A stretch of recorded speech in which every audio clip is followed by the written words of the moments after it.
ইনানি সমুদ্র সৈকত।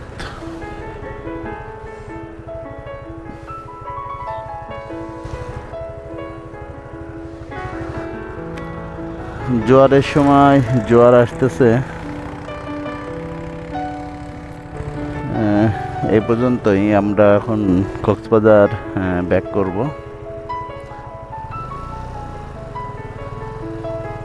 প্রচুর গাড়ি রাস্তায়, সব পর্যটকদের। সকালে যারা বাড়াইছে, বাই বাই নানি, তারা এখন সব আসতেছে।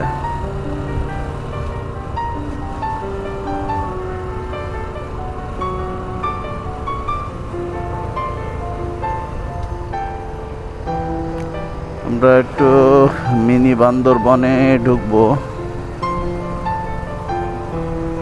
তারপরেই কক্সবাজারের দিকে আবার শহরের দিকে রওনা দিব।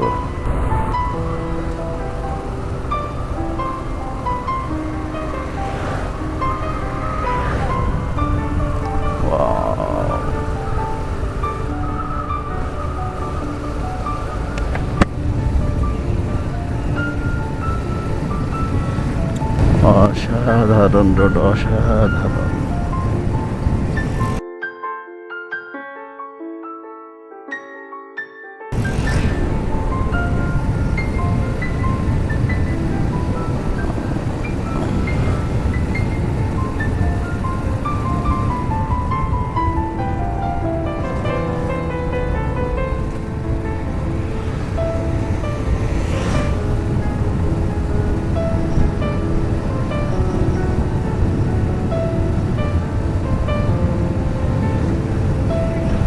আবার ঝাউবন শুরু হয়ে গেল।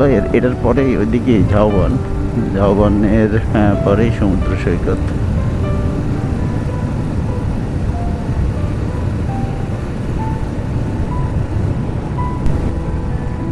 এই জায়গাটার দৃশ্য অসাধারণ, ঝাউবন। আর এই গাছগুলোর জন্য আসলে এই সাইড সিনগুলো দেখা যায় না ভালো মতন।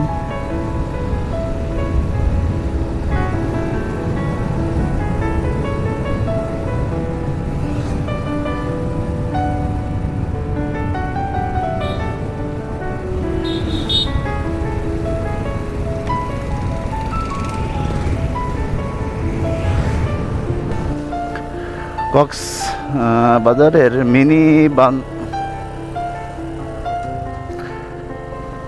কক্সবাজারের শহরের কাছেই মিনি বান্দরবন খ্যাত জায়গাটি। এটাকে বলা হয় মিনি বান্দরবন। অনেক পাহাড়ি এলাকা।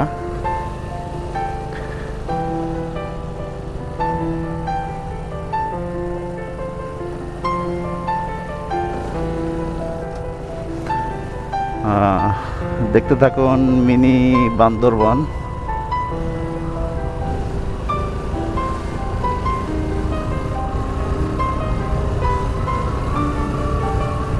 এই যে এইটাই আমরা দেখতে পাই যে দুই পাহাড়ের মাঝখানে যে রোডটি,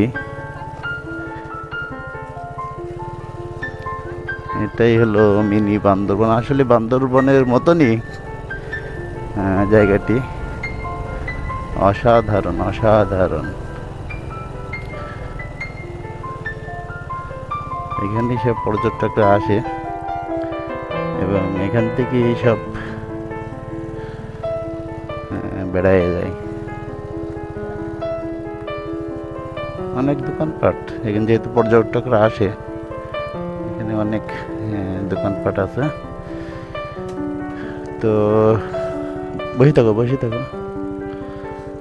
তো আমরা ওর দিকে যাব না, আমরা এই দিকেই ব্যাক করব, যেহেতু আজকে ঢাকায় পৌঁছাবো, নিয়ত আছে ইনশাল্লাহ। তো জাস্ট মিনি বান্দরবনটা কেমন এটা দেখার জন্যই আসলাম। বিশেষ করে যে দুই পাহাড়ের মাঝখানে যে রাস্তাটুক, অসাধারণ রোড,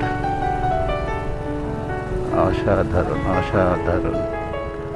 এখানে একটা ছবি নেওয়া যায় না? আচ্ছা থাক, ছবি এর ভিতর থেকে বাইর করবো নি।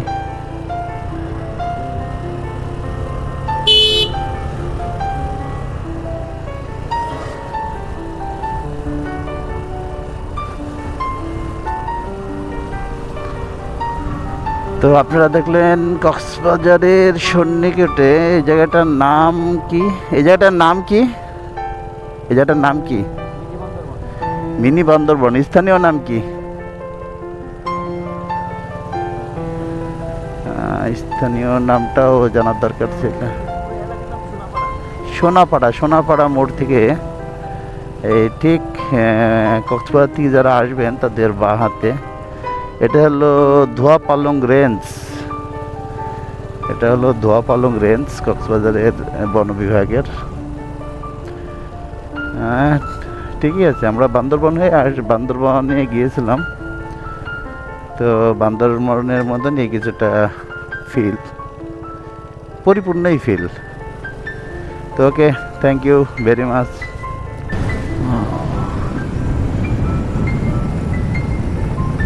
বিচ অসাধারণ অসাধারণ। ট্রাফিক সংকেত মেনে চলুন। এখানে ঝাউ বাগান আছে, এখানে সব মানুষজন যায়। অসাধারণ।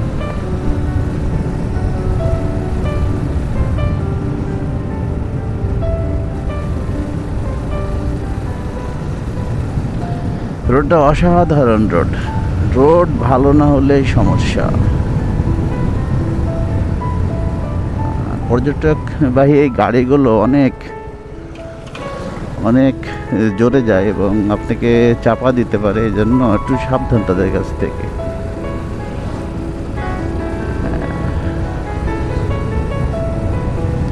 কোনো হাই রিস্ক নেওয়া যাবে না। দেখবেন যে আপনি আপনার গন্তব্যে সময় মতো পৌঁছে গেছেন, তাড়াহুড়ার কিছু নাই। ধীরে ধীরে যেতে হবে। আর মেরিন টাইপের এই আশেপাশে এরকম এই যে গরু ছাগল দেখলাম কয়েকটা কুত্তাও রাস্তা খুব দ্রুত পার হচ্ছে, এগুলো থেকে একটু সাবধান। অসাধারণ অসাধারণ পাহাড়, আর এটার ওই পারেই সাগর, মানে দেখা যাচ্ছে না, এই পাশে জঙ্গল হয়ে গেছে। কক্সবাজার শহর এখান থেকে 9 কিলোমিটার। সামনে হিমছড়ি। এই পাহাড় রেঞ্জের উপরেই হিমছড়িতে আপনারা যে পাহাড়টায় উঠেন, এটা এই পাহাড় রেঞ্জেই। ওয়াও, জোয়ারের সময় একদম পানি চলে আসছে সব এখানে। তো ক্যামেরায় দেখানো যাচ্ছে না। এই গাড়িগুলো খুব খুব তাড়াহুড়া করে, কারণ এদের আসে আবার হয়তো আরেকটা ট্রিপ ধরবে। এবার দেখেন সাগর, যে গাড়ি,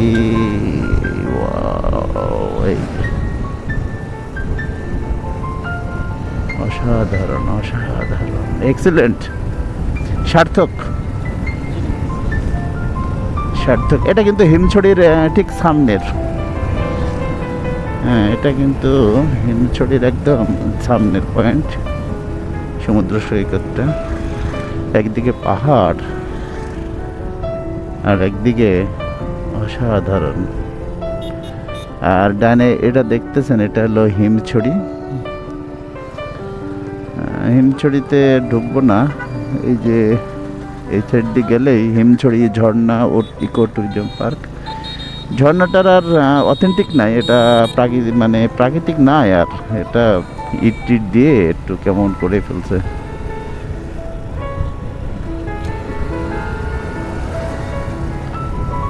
আর এই যে এখন সাইড দিয়ে এইভাবে ঘিরে দিচ্ছে, মানে এটা শহর নিরাপত্তা হবে, আবার সমুদ্র সৈকতটা নিরাপদ হবে। প্রচুর গাড়ির চাপ রোডে, প্রচুর। চলুন দেখতে থাকি। যেখানে যেখানে যেখানে যেখানে রিসোর্ট আছে তার সামনেই এই বীজগুলো এভাবে সজ্জিত থাকে যেন পর্যটকরা আকর্ষিত হয়। সুন্দর করে পতাকা টাঙ্গাই দিয়েছে। এখানে সি বিচ, বসারও জায়গা আছে। এটা কি সাগর নিবাস সেনা সম্ভার, এটা আর্মি পরিচালিত বোধহয়। হ্যাঁ, তাই মনে হচ্ছে। ক্যাফে অ্যান্ড রেস্টুরেন্ট, সুন্দর পরিবেশ। আর সাগর, একদম সাগর থেকে কাছে, মানে এই পথটা একদম মেরিন ড্রাইভটা একদম সাগরের একদম কাছাকাছি, একদম বলতে পারি যে বিচের কাছেই।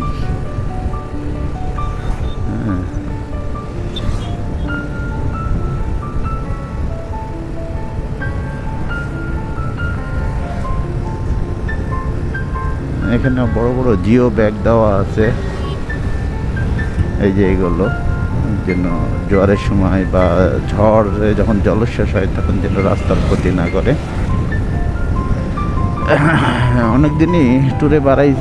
অনেক দিনই হলো ট্যুরে বাড়ানো, গলার একটু ঠান্ডাও লাগছে। এই গাড়িগুলো ঢুকাই দেবে মাথা। অসাধারণ অসাধারণ।